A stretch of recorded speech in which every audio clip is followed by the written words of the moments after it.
School পলাতো Rabindranath. Nazrul তো বেশি পড়তেই পারত না। লালন বুঝলই না স্কুল কি জিনিস, অথচ আজ মানুষ তাদেরকে নিয়ে গবেষণা করে, পিএইচডি ডিগ্রি অর্জন করেছে।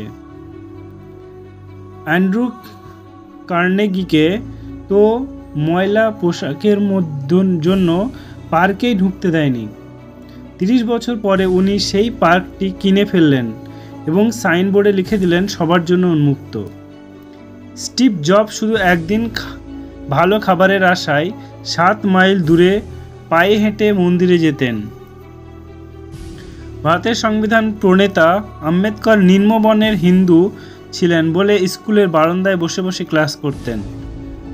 তাকে ক্লাসের বেঞ্চে বসতে দেওয়া হতো না, কোনো গাড়ি তাকে নিত না।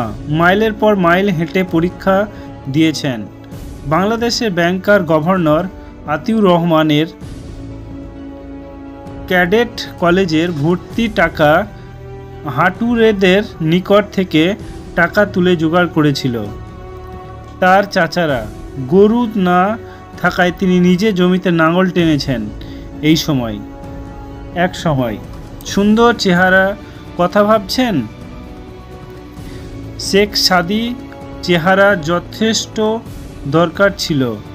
লতা মঙ্গেশকর চেহারা মোটেই সুশ্রী নয়। তৈমুর রঙের ছিলেন, নেপোলিয়নের বেটে ছিলেন। সচিন তেন্ডুলকার উচ্চতা তো জানাই আছে। আব্রাহাম লিঙ্কনের মুখ ও হাত যথেষ্ট বড় ছিল।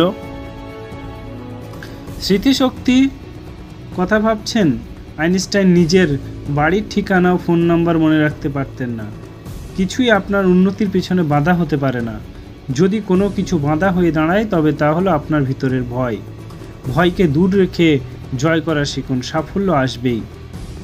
অথবা আজ অথবা কাল সাফল্য আসবেই।